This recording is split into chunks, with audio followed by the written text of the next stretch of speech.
আওয়ামী লীগের 15 বছরের শাসনে বিএনপির কোন সিনিয়র অ্যাডভোকেট জেলখানায় যেতে হয় না। এমনকি অ্যাডভোকেট হইলে পরে কোর্টে আসলেই বেল।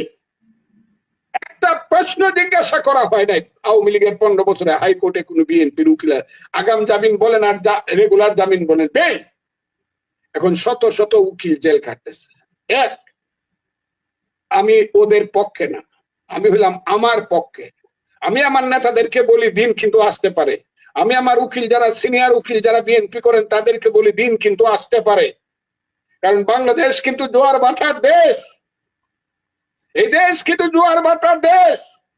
এই দেশ এমন নাও থাকতে পারে।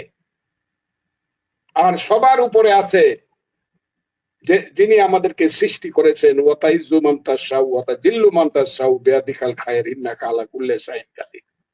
কাজে আজকে যারা গণহারে বাংলাদেশের সমস্ত লার্নেড আইনজীবীকে জেল খাটাচ্ছেন এবং মাসের পর মাস জেলে রাখছেন, বেল পাওয়ার পরেও আবার আপিল করছেন, আপিল করার পরেও ছাড়া পাচ্ছে না, সুপ্রিম কোর্টে গিয়ে 6 মাস আটকে থাকে, আমি অনুরোধ করব বিশেষ করে আইনজীবীদের ব্যাপারে সিদ্ধান্ত নিতে হবে।